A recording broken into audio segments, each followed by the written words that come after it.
اللہ تعالیٰ کا دین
اور سے کہا جاتا کہ آپ یہ بتائیں کہ کون لوگ عمارتیں بنانے میں کمپیٹ کریں گے، تو وہ عربوں کو کبھی بھی نہ سوچتا، وہ سوچتا کہ جی رومنز کر لیں گے جو کولوسیمز بنا رہے تھے بڑے بڑے، یا پرشینز کر لیں گے، یا ایجپشنز کر لیں گے جو پیرامڈز بنا رہے ہیں، یا ساؤتھ امریکہ میں وہ ایزٹیکس جو ہیں وہ مائن پیرامڈز جو تھے وہ ہوں گے، یا چلو انڈیا کی بات کر لیتے. لیکن آپ نے فرمایا عربوں میں ہوگا، عرب کمپیٹ کریں گے، کیونکہ عربوں کو تو ویسے مکانوں کی ضرورت ہی نہیں پڑتی تھی، اور عربوں میں بھی ایک سٹی والے ہیں اور ایک ڈیزرٹ والے ہیں. سٹی والے اور ڈیزرٹ والے میں سے بھی اگر بندہ کہے کہ جی کون سا زیادہ لائکلی ہوڈ کس کا ہے کہ وہ عمارتیں بنائیں گے، تو بندہ کہے کہ سٹی والے. حالانکہ ویسے تو کسی کو بھی ضرورت نہیں تھی، لیکن ڈیزرٹ والے جو ہیں وہ تو عمارت بناتے نہیں تھے، وہ تو ٹینٹوں میں رہتے تھے بیچارے، اور وہ یعنی اونٹ پالتے تھے، بکریاں چراتے تھے، اور یہ ان کا لائف سٹائل تھا بڑا ایک. اور وہ جو ان کا لائف سٹائل ہے نا، وہ نبی کریم صلی اللہ علیہ وسلم کے زمانے سے لے کر 1940s and 50s تک وہی رہا ہے. مطلب پوری دنیا ایڈوانس ہو گئی ہے، لوگوں نے ہوائی جہاز بنا لیے، ٹرینز بن گئیں، کیا کیا ٹیکنالوجیکل ایڈوانسمنٹس نہیں ہوئی، لیکن وہ بدو ادھر کا ادھر ہی رہا ہے. لیکن پھر کیا ہوا کہ 40s and 50s میں جب تیل ڈسکور ہوا ہے نا پورے گلف ایریا میں، تو یہ لوگ اوور نائٹ امیر ہوئے ہیں. انہی بدوؤں کے لینڈز پہ تیل ڈسکور ہو گیا، اور جب ہوا یہ اوور نائٹ سکسیسفل ہو گئے. میں ابو دھابی میں ایک آئل اینڈ گیس کمپنی کے سی او تھے، ان کے آفس میں گیا، بڑا زبردست لش پش آفس، اور وہاں پہ ایک تصویر لگی ہوئی جہاں پہ ایک پرانی بڑی سائز کی نا بلیک اینڈ وائٹ تصویر تھی، اور اس میں ایک بندہ کھڑا ہوا ہے اونٹ کے ساتھ، اس کے ننگے پاؤں ہیں، اور اس کا چہرہ بالکل گرد آلود، اور بڑا نا ویسے وہ پکچر بڑی ونٹیج سی تصویر لگ رہی تھی، کہ بڑی اتھینٹک تصویر لگ رہی تھی. تو میں نے سے کہا یار کمال تصویر ہے، ویسے آپس کی بات ہے. تو اس نے کہا کہ دس از مائی گرینڈ فادر.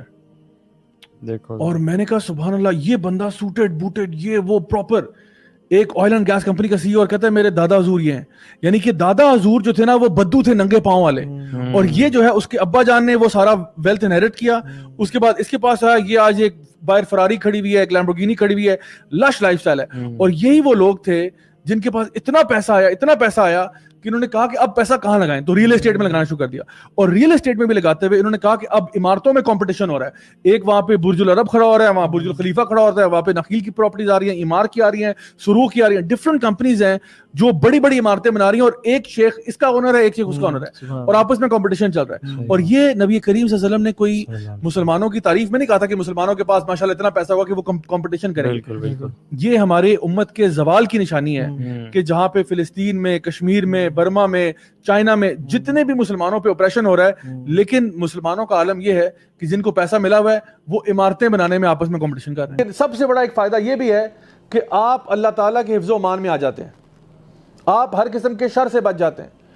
گاڑی میں قرآن رکھنے سے کچھ نہیں ہوتا, قرآن پڑھنے کے لیے نازل کیا گیا ہے, ڈیکوریشن پیس کے طور پہ نہیں ہے. لوگ کیا کرتے ہیں, تعویذ پہن لو, قرآن گاڑی میں رکھ لو, فلان جگہ پہ قرآن رکھ لو, اس سے کیا ہوگا؟ اللہ نے یہ جو ذکر اذکار بتائیں یہ پڑھنے کے لیے ہیں. یعنی اللہ تعالیٰ کہہ رہے ہیں ذکر کیا کرو, ذکر ٹانگا کرو. قرآن مجید میں کوئی آیت نہیں ہے ایسی, نبی کریم کی کوئی ایسی حدیث نہیں ہے کہ ذکر کو ٹانگ لیا کرو. ذکر کرنے کے لیے اللہ کو یاد کرنا, دل میں اللہ تعالیٰ کو یاد کرنا, اپنے دماغ میں اللہ کو یاد کرنا, منہ سے زبان سے اقرار کرنا, زبان سے کہنا اللہ اکبر اللہ اکبر.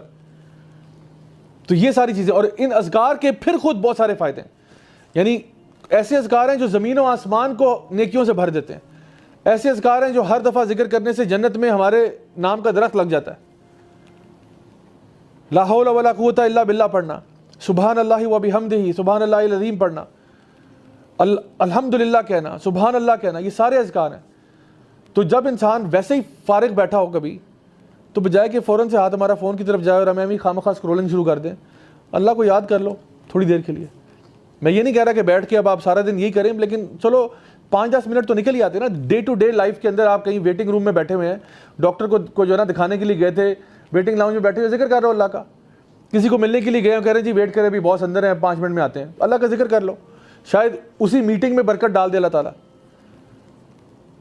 سو کیپ ان مائنڈ کہ یہ جو اللہ تعالیٰ کا ذکر ہے نا, یہ بہت بڑی چیز ہے.